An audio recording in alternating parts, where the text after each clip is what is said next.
پلیس. امروز با هم میخوایم آموزش این فرمان رو کار بکنیم و بهتون یاد بدم. پس بهتون پیشنهاد کنم حتما این ویدیو رو تا آخر ببینید. Okay, let's go.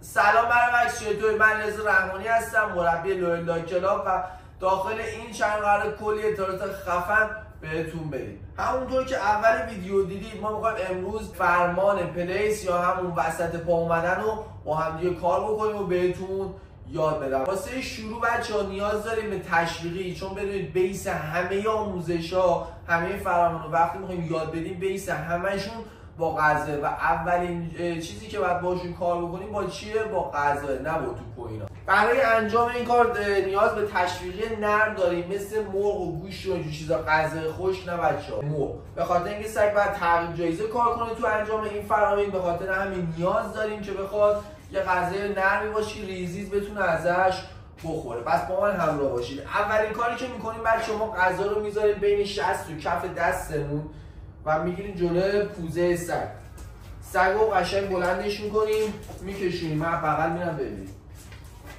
میکشونیم سمت خودمون. دست راستمون میره پشت بدن. بچه ها کنید از پشت دست راست میاد اینجا، دست چپ میره داخل پا. نها کنید، میریم به دست چپ، دست راست حذف میشه، میکشیمش با دست چپ میاریم بالا.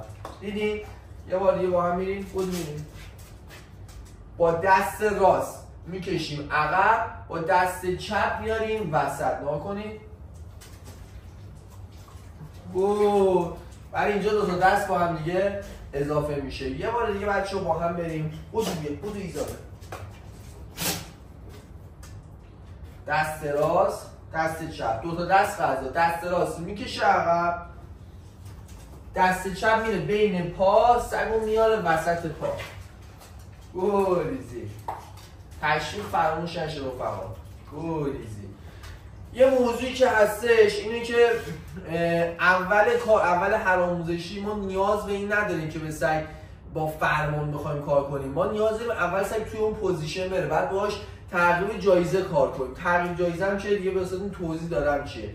اول باید با حرکت بدن ما اینا باهاش کار بکنیم، بعد که سگ یه مقدار بالانس شد روی این حرکت، کم کم صوت و بچه‌ها میاریم داخل کار. مثلا میگیم بشین، بخواب، وسط، پلیس و هر چیزی که دوست دارید. و یه نکته هستش، ببینید آموزشی کلاسیک این کاره، خب یعنی پایه‌ترین مرحله اول این کاره که من دارم قشنگ آروم اینجوری میام و میارم و فلان. شما یه مقدار که دستتون راه افتاد دیگه نیاز نیست اینجوری بگید. مثل من ناکن هیر، ناکن پلیس. دیدین؟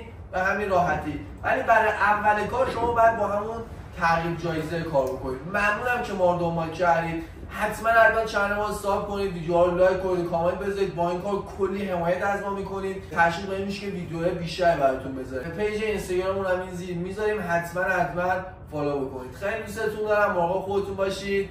فعلا. گود ایزی.